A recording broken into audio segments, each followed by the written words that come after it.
Díganme, por favor, si la pueden ver. Sí, profe. Ok.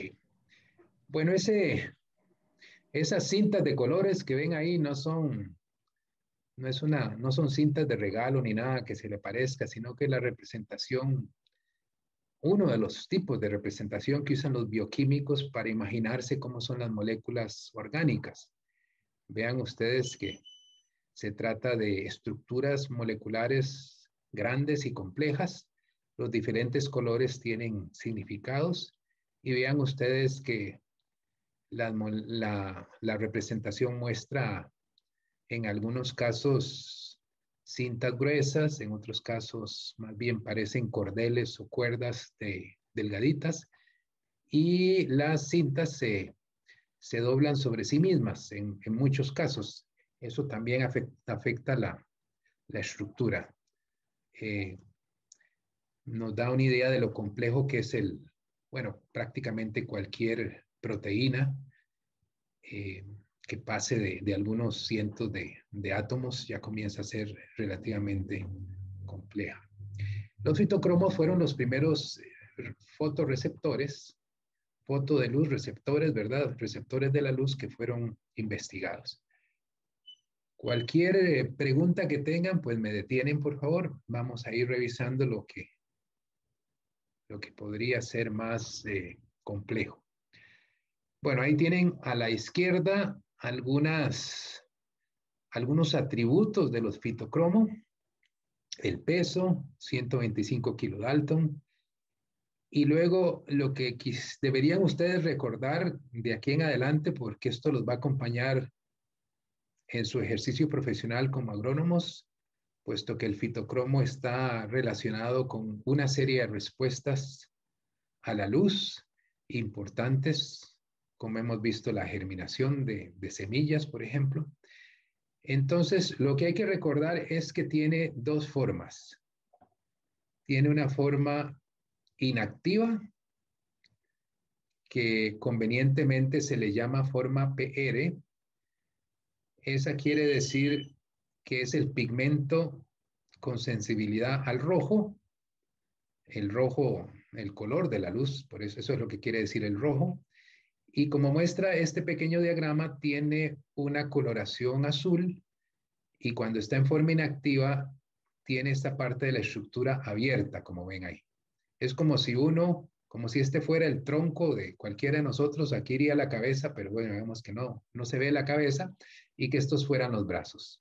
Es como cuando uno levanta los brazos, ambos brazos, para formar una Y con los brazos y el cuerpo.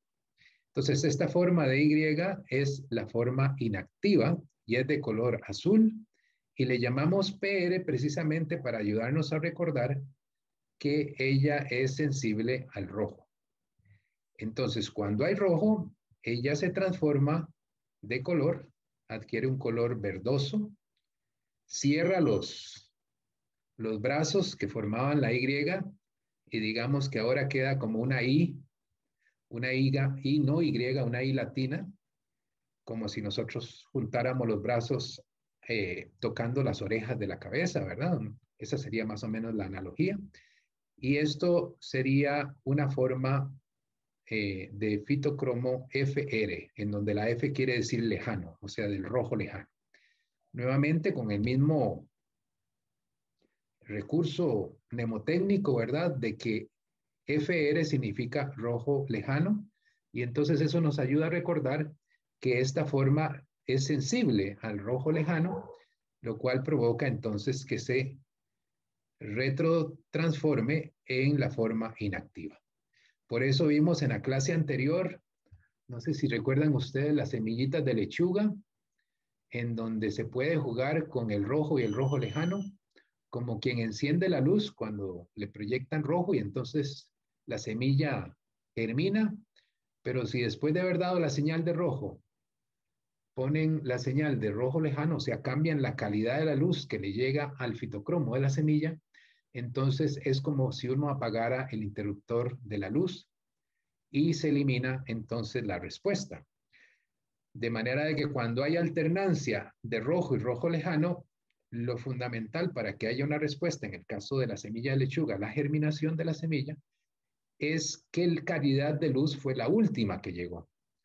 Podrían haber muchos intercambios de alternancia de rojo lejano y rojo, pero si al final fue rojo el que llegó, el último que llegó a impactar el fitocromo de la semilla, esa semilla va a germinar entonces, porque se habría transformado en la forma verde, en la forma de I latina del fitocromo. ¿Alguna pregunta respecto a esto? Bueno, ahí les queda también la grabación. No voy a gastar tiempo en revisar este cuadro porque, bueno, ¿qué sentido tiene que yo les lea lo que sí les digo en la grabación?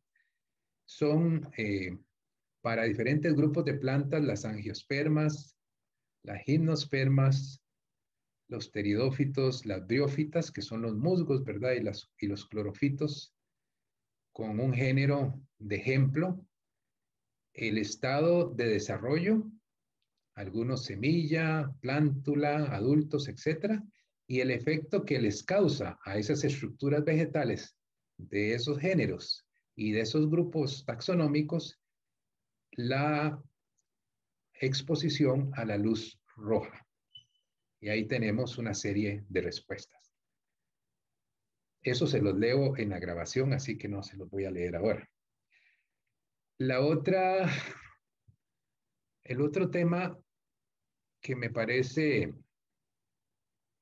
conveniente tratar así entre nosotros es que tenemos una parte del fitocromo que es el que captura la luz o el que, digamos, es sensible a la calidad de la luz. Recuerden que el rojo lejano, lo que en términos de fitocromo interesa. El rojo es un rojo más vivo, como lo señala esta flechita que mira hacia abajo, y el rojo lejano es un rojo más oscuro. Es un rojo menos intenso, es una longitud de onda más abierta, por lo tanto tiene menos fuerza, digamos, por así decirlo. Los fotones que la componen golpean con menor fuerza y tienen un color que nosotros apreciaríamos como un rojo oscurecido. Bueno, no sé si, ¿a qué se les parece esta estructura que ven aquí arriba? ¿Se les parece algo que hayamos visto antes? ¿A alguien se les parece algo?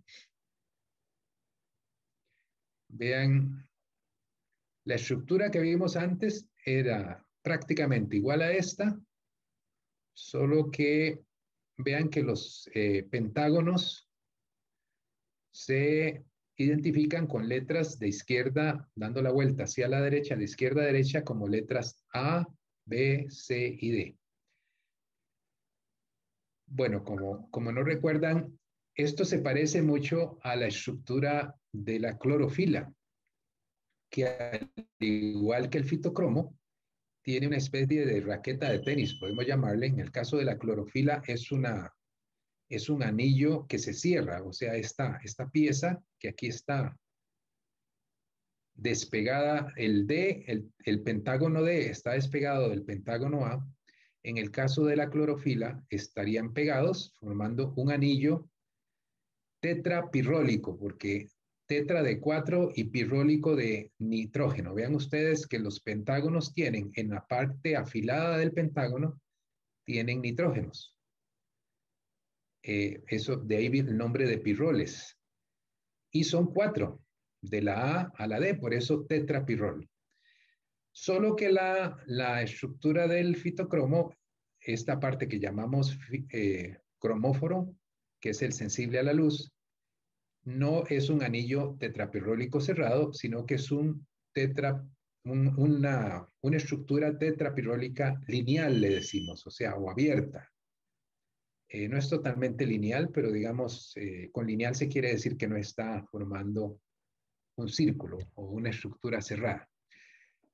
Y bueno, vean ustedes entonces esta analogía o esta similitud entre el fitocromo y la clorofila nos ayuda a entender entonces o a recordar que ambos pigmentos tienen un origen similar. O sea, la síntesis, la producción de clorofila y de fitocromo parten de las mismas estructuras iniciales y al final es que realmente se hace este cambio de no cerrar el tetrapirrol, el anillo de tetrapirrol, y sí cerrarlo en el caso de la clorofila. Por lo demás, este diagrama nos muestra qué significa aquello que vimos antes de mantener los brazos abiertos, ¿recuerdan ustedes? En forma de Y o cerrarlos en forma de I latina. Veamos rápidamente. Aquí está la Y y aquí está la I latina, ¿verdad? Eso que se representó aquí en esa forma, realmente molecularmente, de punto de vista molecular, lo que ocurre es que el pentágono D, como lo señala esta letrita, cuando recibe eh, el, cuando recibe el rojo, se gira como lo indica esta flechita delgadita azul. Vean ustedes que aquí tenemos el nitrógeno viendo para arriba y aquí abajo tenemos el nitrógeno viendo para abajo. Ese simple giro, que es reversible, como ya lo hemos repetido varias veces al hablar de fitocromo, es el responsable de que cambiemos de la forma eh, inactiva a la forma activa del fitocromo.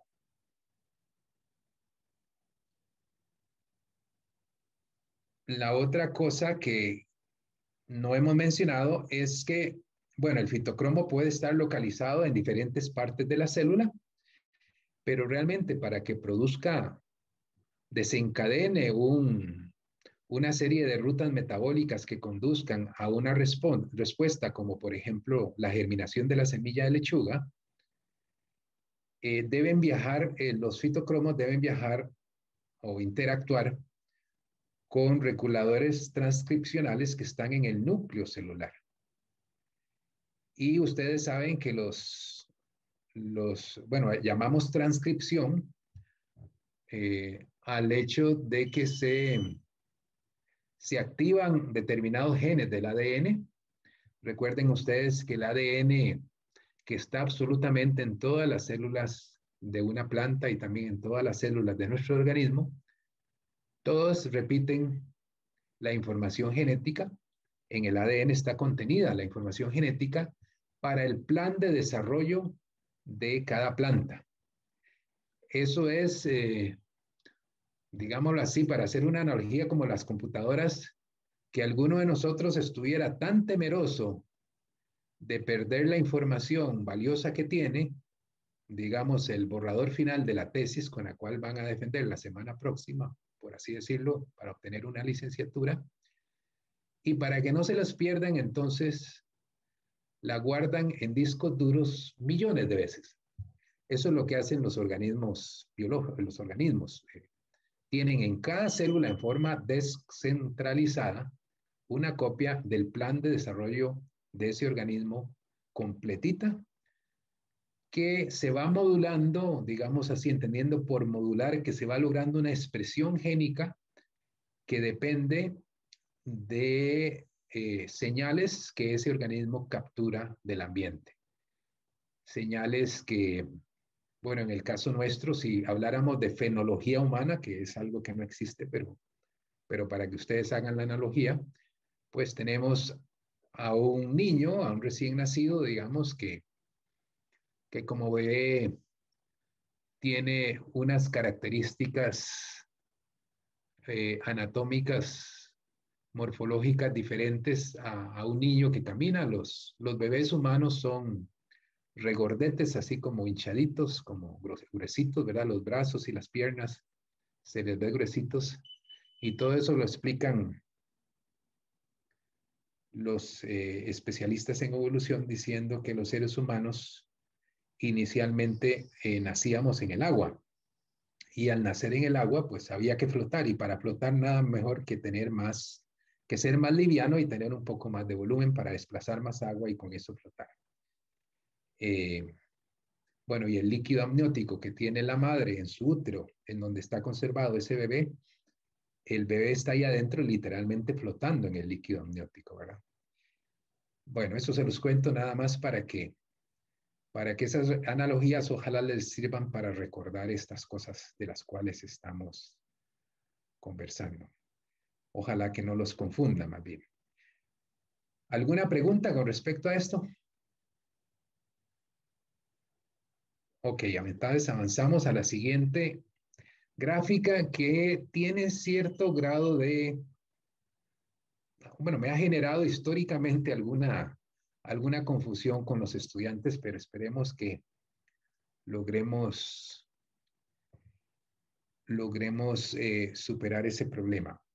Bueno, lo primero, tal vez, si lo voy a señalar aquí, quizás con este color, es que tenemos que entender qué significan estas cosas que aquí se dicen, este acrónimo.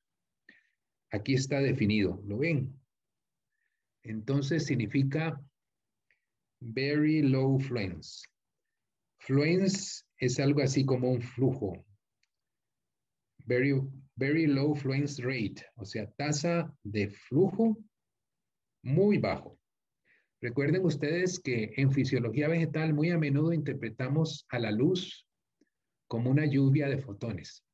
Entonces, cuando decimos que la luz tiene una tasa de flujo muy baja, lo que queremos decir es que hay muy pocos fotones por unidad de tiempo.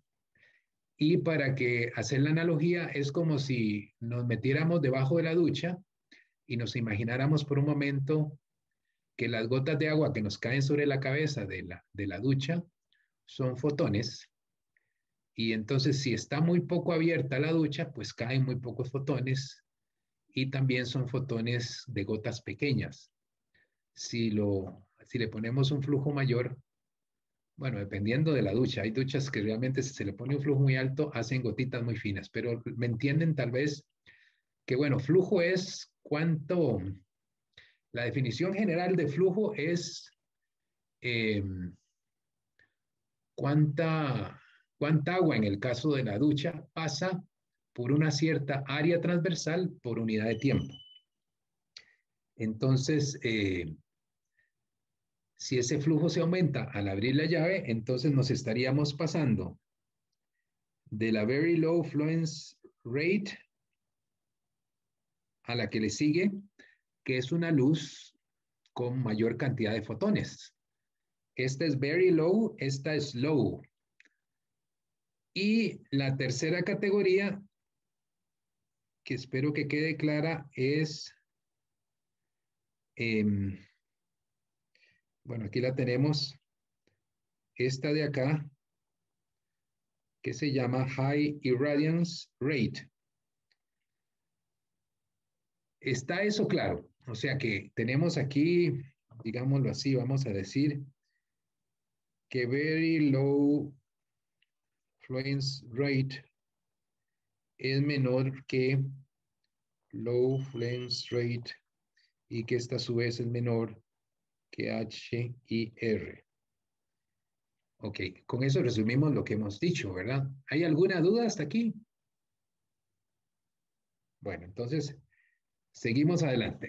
La otra cosa que tenemos que ver en el gráfico es que, como se dice aquí, esta respuesta es no reversible. Esta es reversible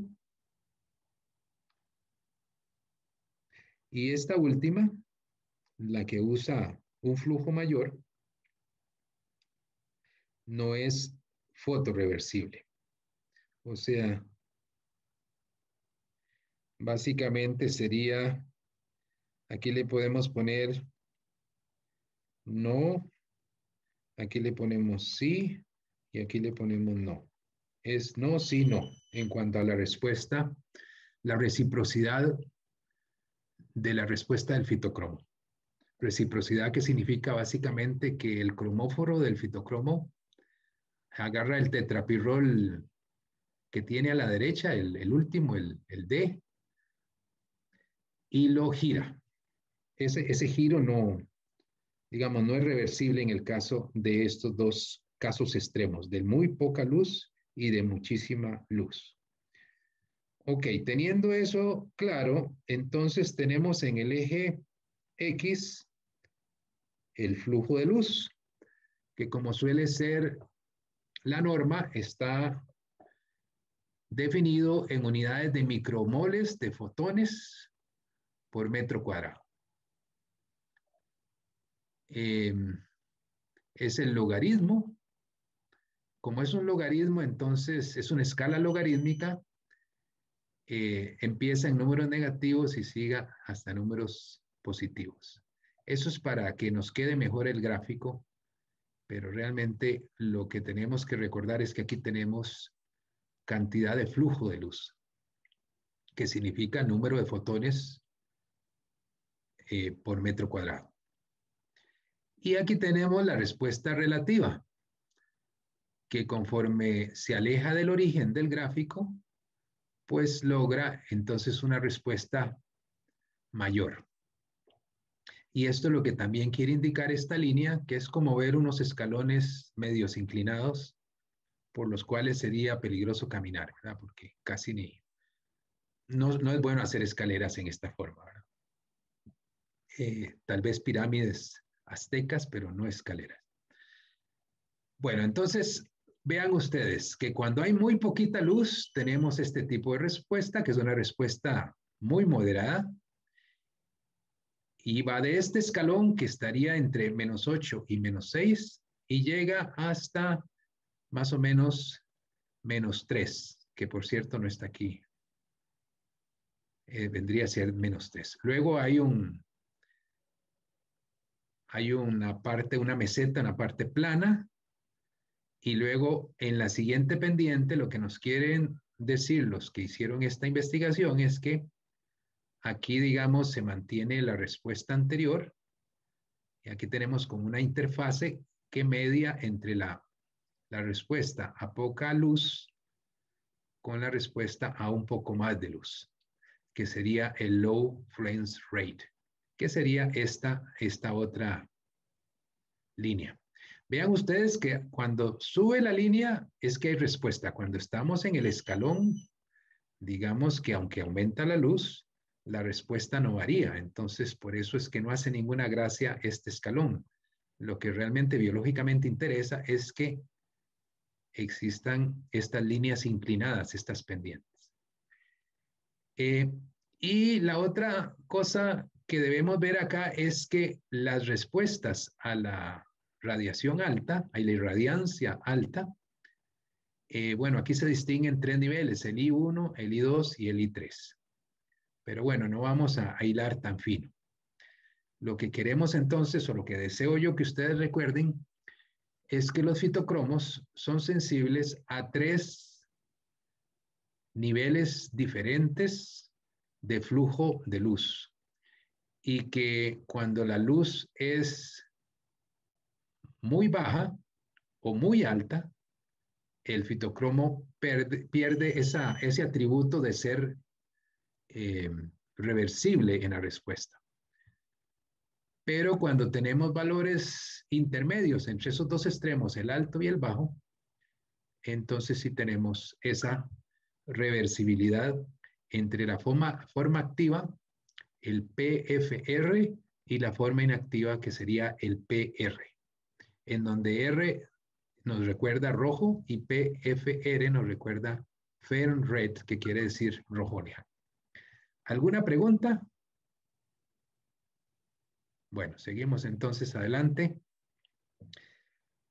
Bueno, aquí, como lo hemos hecho antes, hablando de la luz azul, ya hemos hablado de la etiolación de plantas, así que aquí no tengo más que decir que este es un nuevo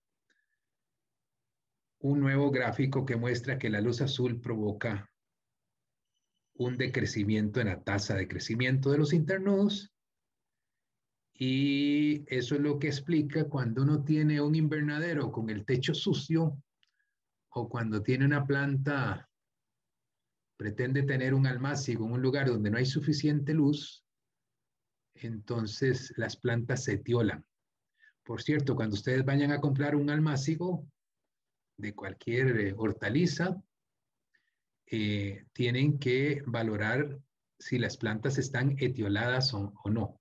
No conviene comprar plantas etioladas, ya que uno está pagando por una planta de la cual depende la producción que va a obtener en el campo. No conviene empezar mal, es decir, comprar una planta que tenga unos internudos muy largos y uno nota que está etiolada porque no, los tallitos no son gruesos.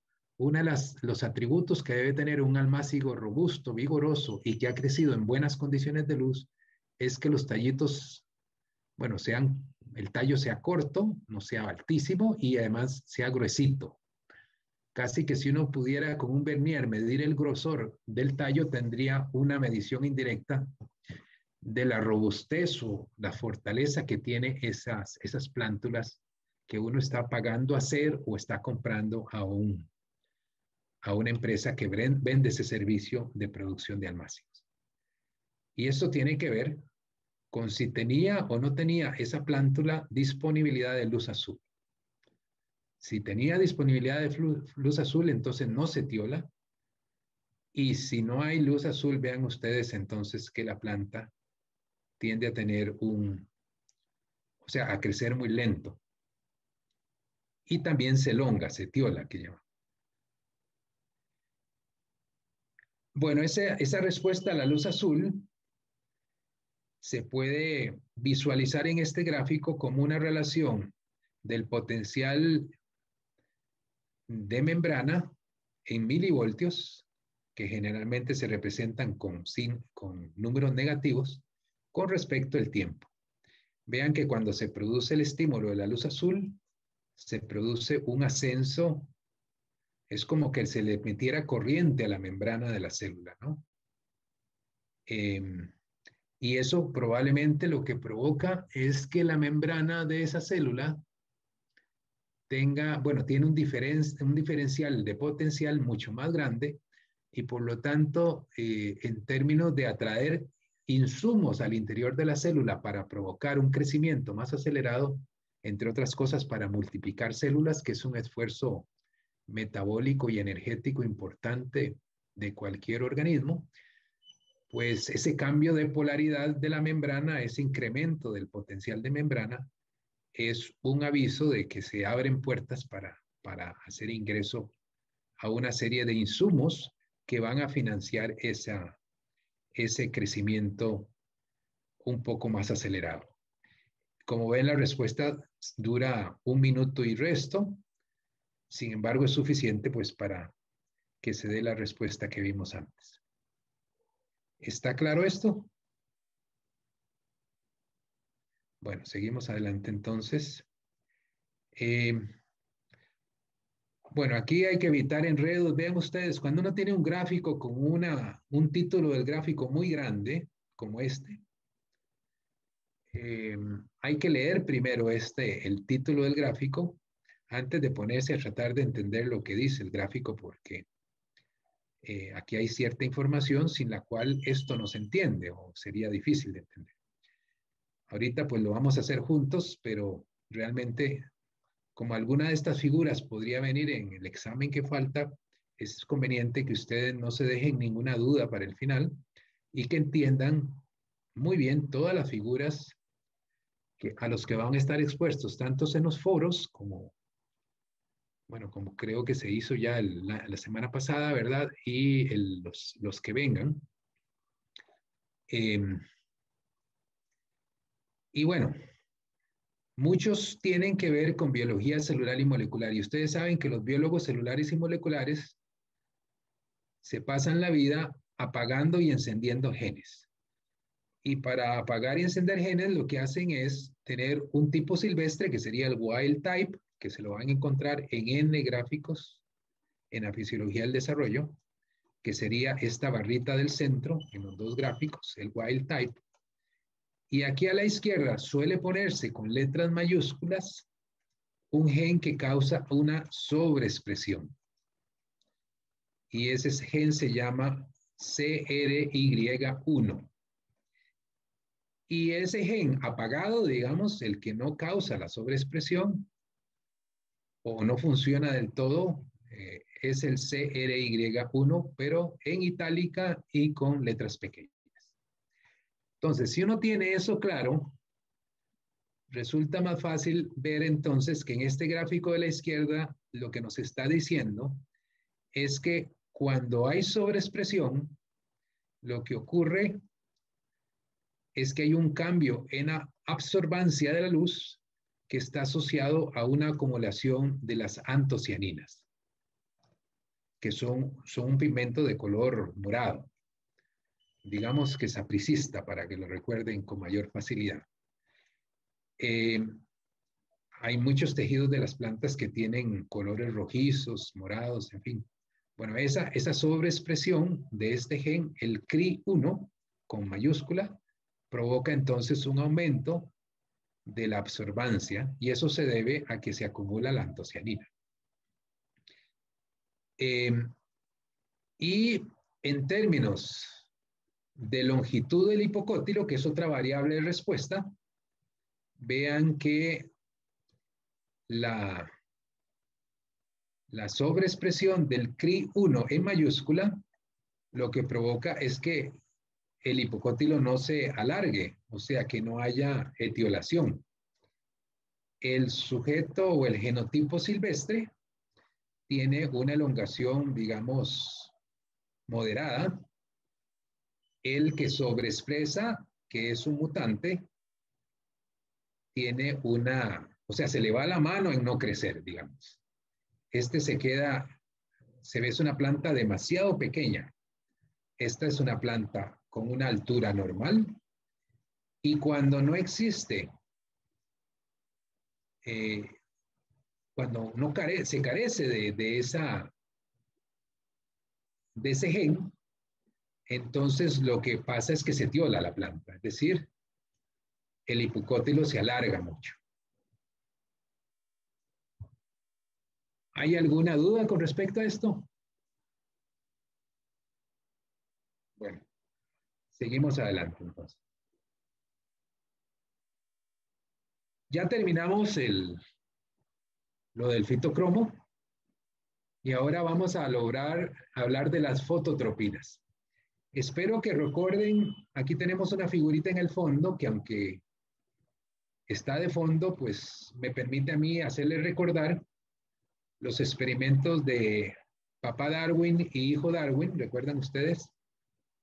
Jugando con los hipocótilos de avena.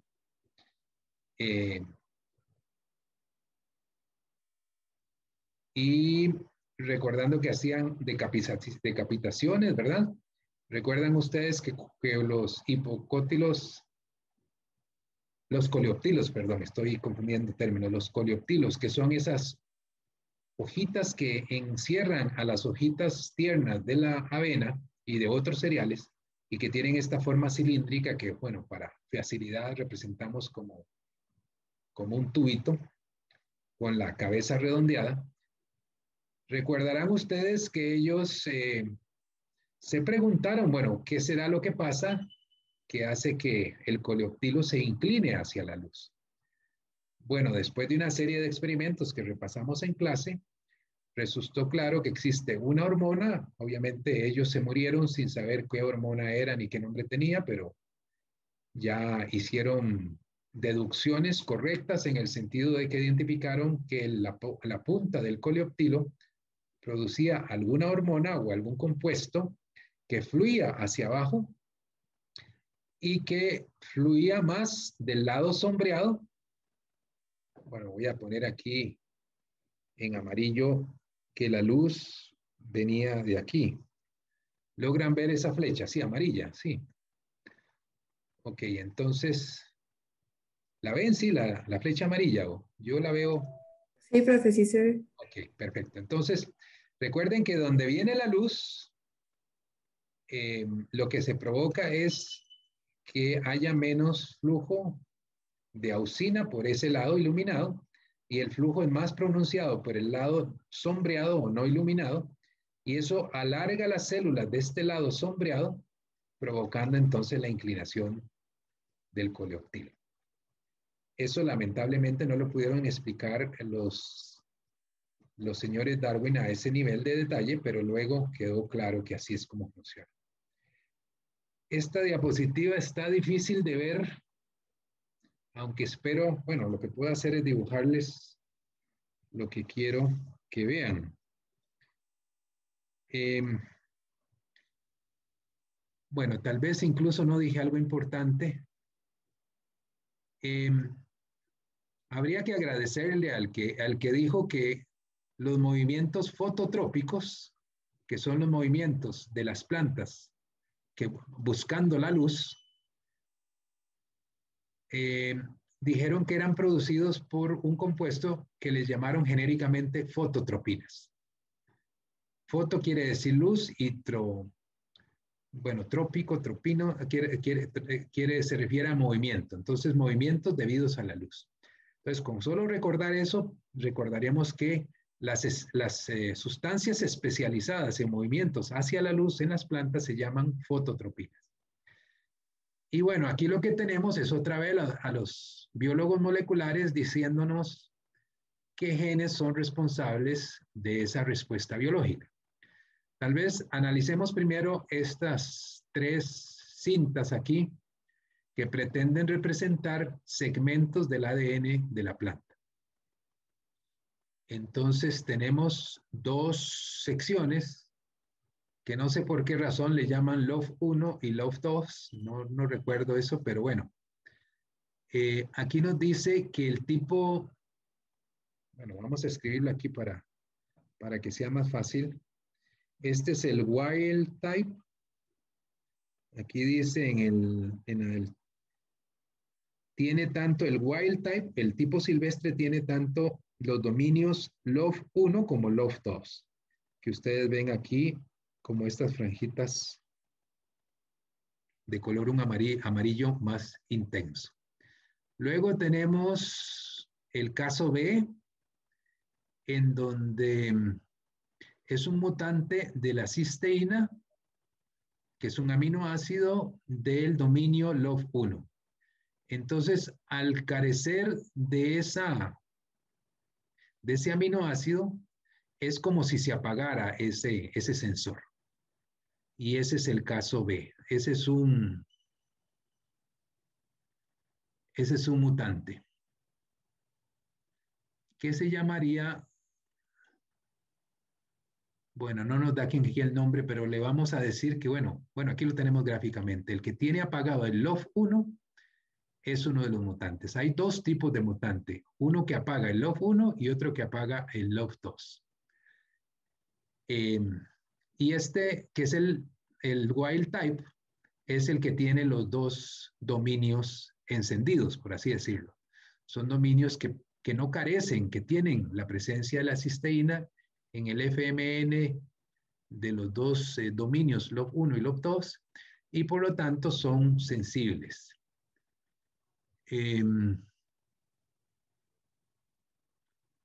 Ok, entonces ahora sí tratemos de ver el dibujito. Bueno, yo espero que ustedes lo vean, pero bueno, lo que debe ocurrir en el tipo silvestre es que las plantitas se inclinen ante la luz y tienen entonces esta conformación.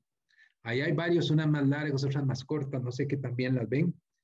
Y también quería decirles que la luz vendría en esta dirección, en este caso, ¿verdad? Entonces, aquí el dibujito del tipo silvestre lo que tiene es la respuesta esperada, inclinación hacia la luz.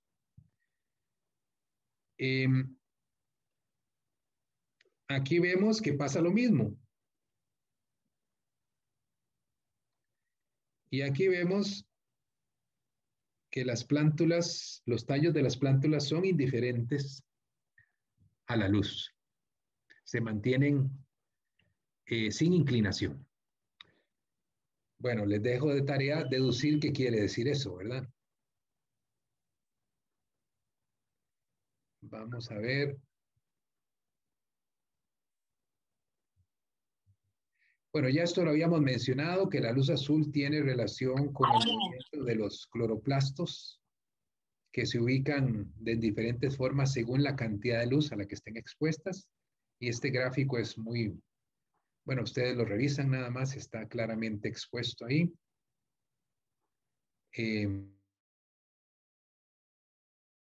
Bueno, eso ya lo habíamos visto. Esta figura, pues básicamente, bueno, aquí vemos, perdón, aquí vimos que los cloroplastos se mueven. Como habíamos dicho, si hay poca luz, tratan de ofrecer su lado más largo a la luz para hacer algo con esa luz, para hacer fotosíntesis, las reacciones luminosas de la fotosíntesis. Pero si hay demasiada luz, hacen lo contrario, como haría uno, ¿verdad? De buscar la sombra de un árbol o tratar de no ofrecer, qué sé yo, ponerse bloqueador o lo que sea, pero tratar de no exponerse demasiado a la luz porque podría tener efectos nefastos.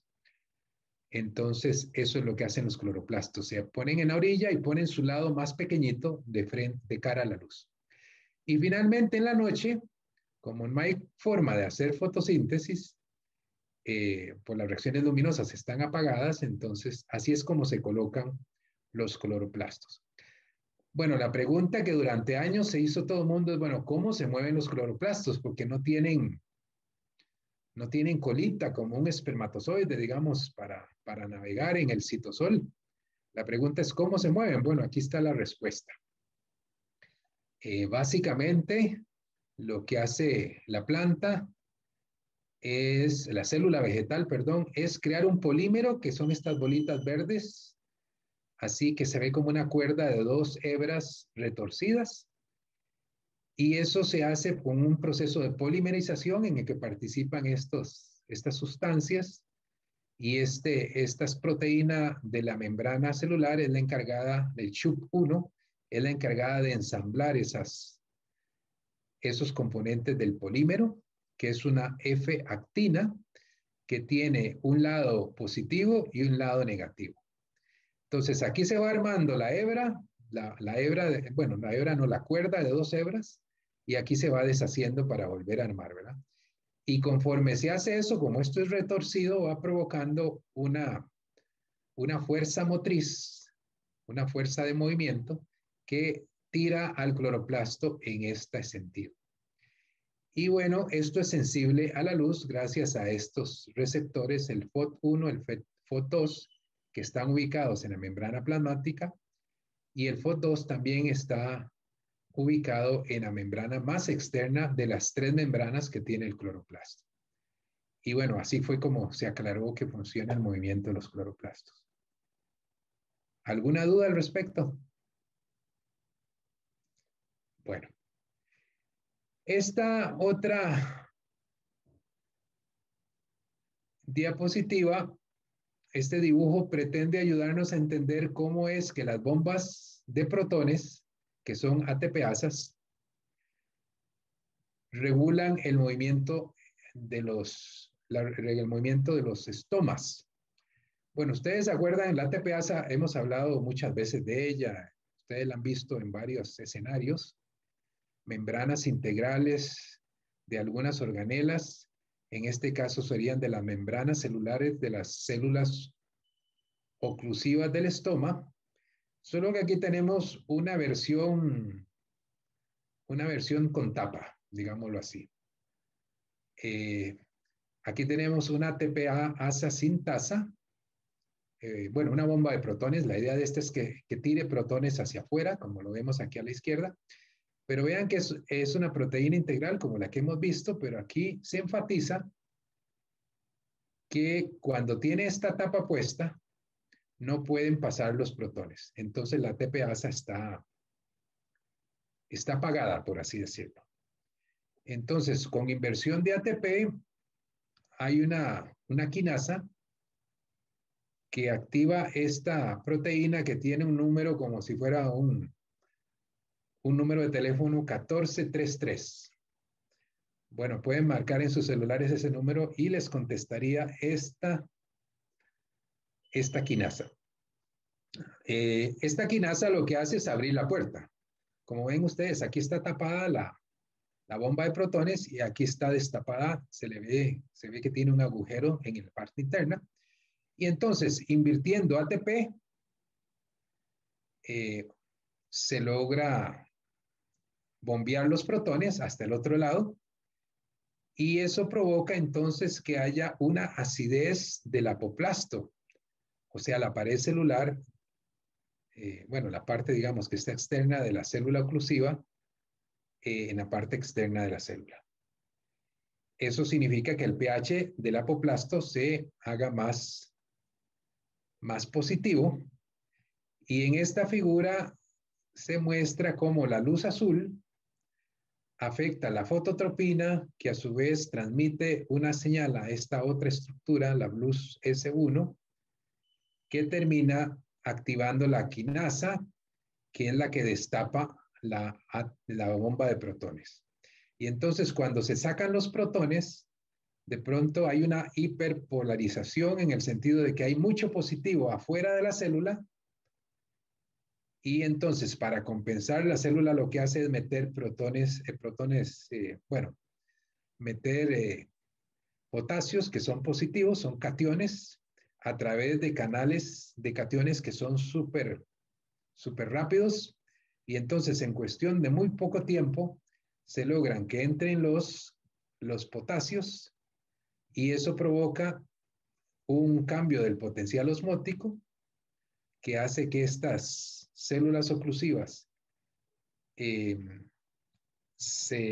aumente su fuerza de turgencia, su presión de turgencia, y por la forma en la que están ubicadas las microfibrillas alrededor de estas células oclusivas, entonces ese aumento de presión interno debido a mayor concentración de iones potasio provoca la apertura estomática.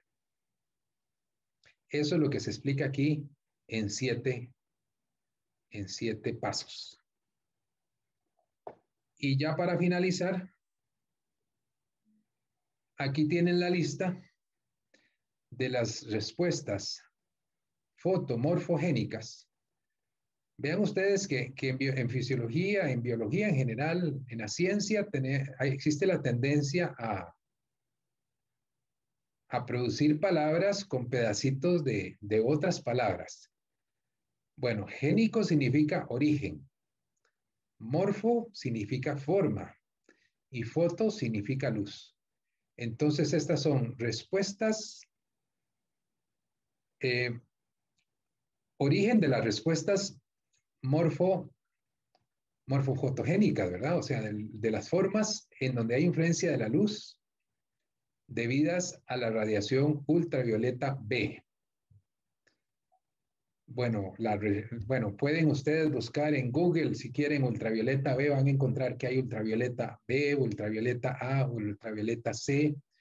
Incluso recuerdo que la ultravioleta A se utiliza para matar microorganismos sobre productos vegetales.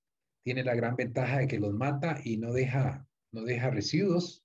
Es una forma bastante inteligente, limpia de limpiar cosas que luego van a ser utilizadas para el consumo animal o humano.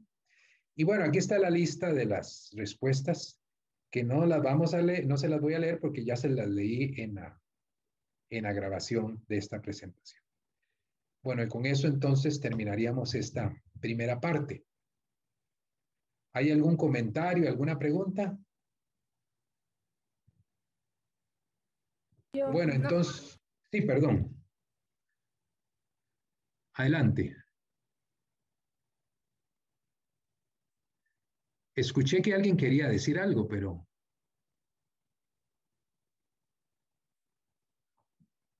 una compañera quería decir algo. Adelante.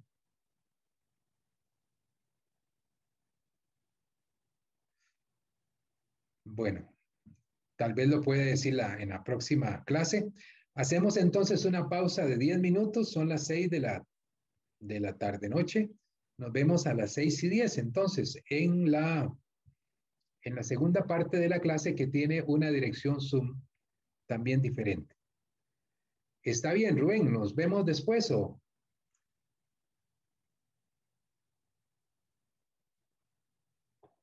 Ok, bueno, espero que no haya ningún problema con iniciar la segunda parte. Nos vemos entonces a las 6:10. Hasta pronto.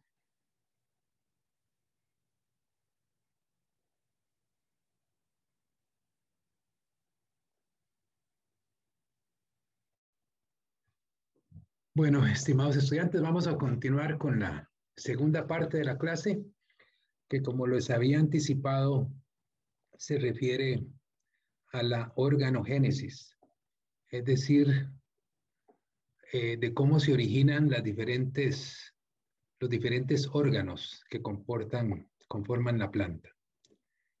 Eh, Cuando hablamos de órganos vegetales, pues nos referimos a las raíces, al tallo, a las hojas, a las flores y a los frutos generalmente. Todos esos son órganos que cumplen determinadas funciones y como la fisiología vegetal pretende explicar o explicarse cómo es que funcionan las plantas, pues entonces una de las cosas más difíciles de explicar es cómo logran las plantas cómo logran las formas que observamos que tienen. Y por eso en esta lámina tenemos al fondo diferentes morfologías de hojas. Es decir, desde hojas muy sencillas. eh, bueno, es básicamente el énfasis en esta comparación de las hojas es el margen de la hoja. Aquí tenemos un margen entero, aquí hay un margen ondulado, este le llaman sinuado, este es un repando, este es anguloso, crenulado, crenado, bueno, aquí hay palabras que yo no sabía que existieran y bueno, todo eso para referirse básicamente a las diferentes morfologías que pueden tener los bordes de las hojas. Eh, y bueno, la pregunta es, ¿cómo hace la planta para hacer estas diferentes formas de nervaduras? ¿Cómo hace para hacer una hoja y no un tallo? ¿Y cómo hace para hacer una raíz, etcétera? Es decir, ¿cómo hace la planta para dar origen a los diferentes órganos que la componen? Eso también es muy complicado en el caso de los animales, pero bueno, a nosotros nos toca entenderlo bien para el caso de las plantas.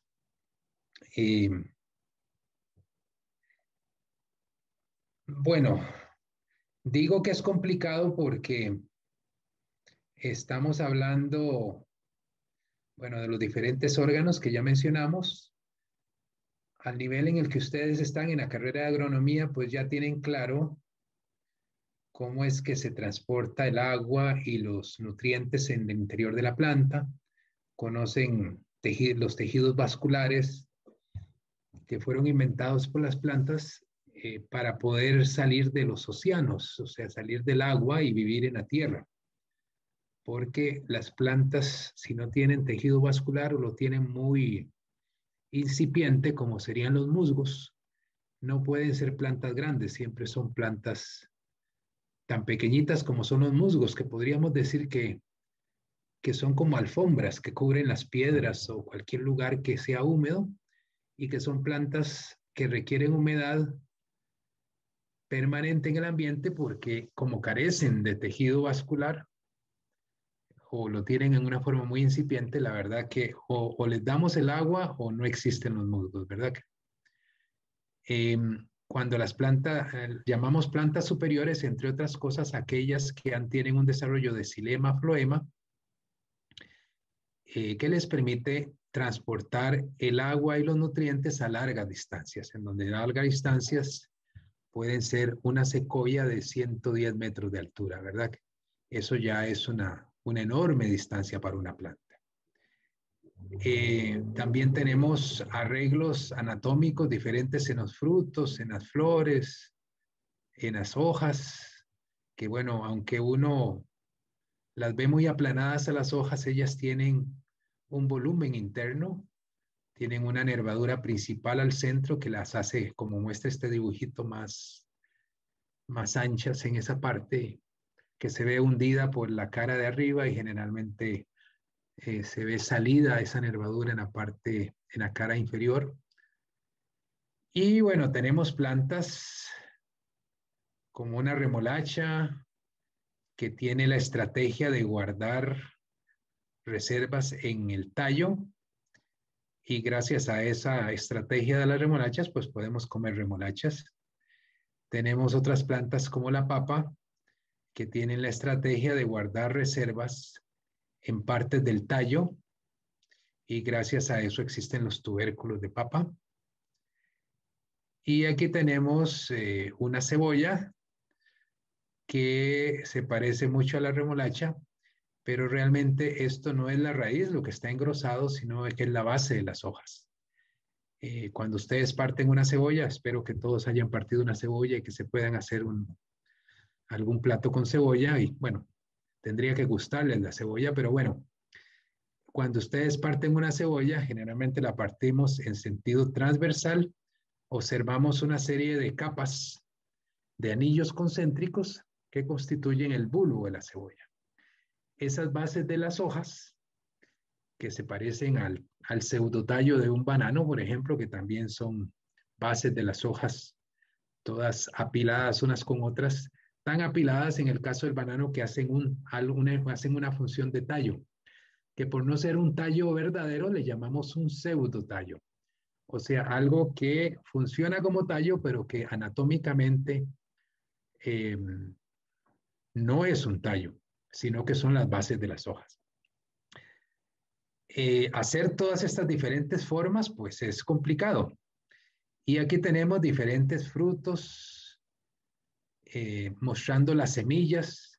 Como habíamos dicho, las semillas son fuente de reguladores de crecimiento y entonces su presencia también altera la forma de los frutos. Hay incluso frutos que no se desarrollan del todo si no hay semillas presentes.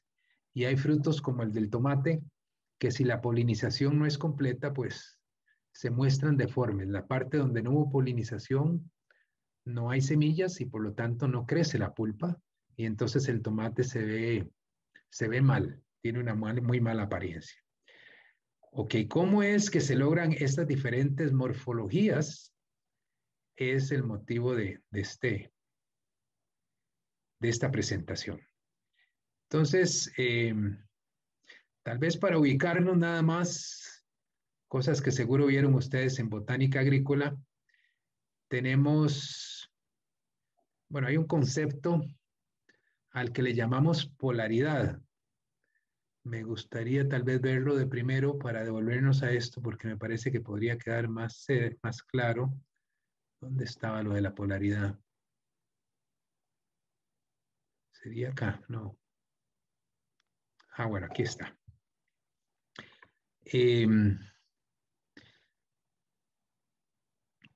Bueno, no sé qué se imaginan ustedes cuando les hablo de polaridad. Bueno, la primera vez que bueno, lo más usual es que uno hable, cuando estén hablando de polaridad, uno piensa en que están hablando de electricidad, ¿no es cierto?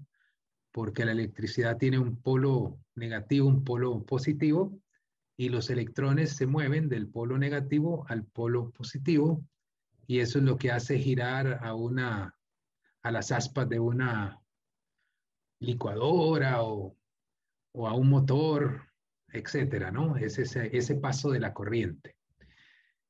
Bueno, en el caso de la Tierra, todo el mundo conoce que hay un polo norte, un subpolo sur, perdón, no. Y eso es una forma de orientarse, ¿verdad? Uno dice, váyase 300 metros al norte o váyase 300 metros al sur. Son puntos de referencia. Y en ese sentido, de puntos de referencia es que hablamos de polaridad en los cigotos, por ejemplo, de esta alga que se llama Fucus, del género Fucus, que es uno de los ejemplos más sencillos para entender lo que es la polaridad. No sé si están viendo bien. Bueno, vamos a hacerlo un poquito más grande porque la verdad que se ve muy chiquito. Bueno, no importa, lo podemos hacer bien grande y ahí lo vamos corriendo. Vean ustedes entonces que, bueno, para entender el término de polaridad, que quiere decir dirección o orientación, en este caso, no quiere decir electricidad.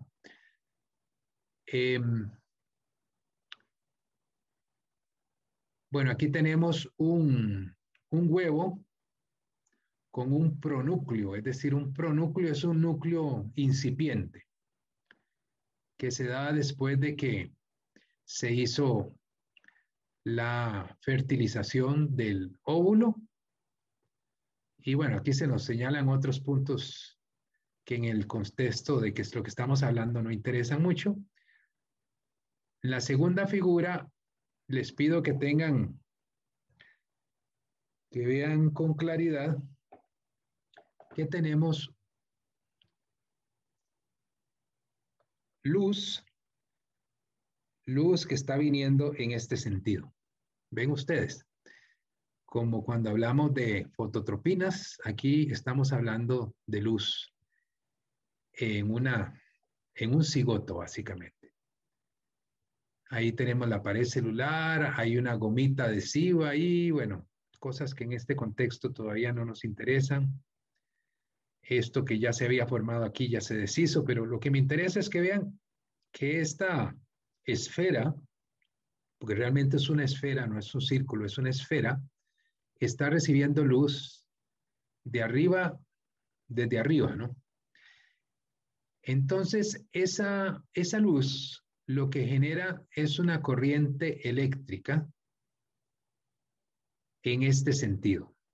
O sea, de la parte iluminada hay una corriente eléctrica hacia la parte oscura.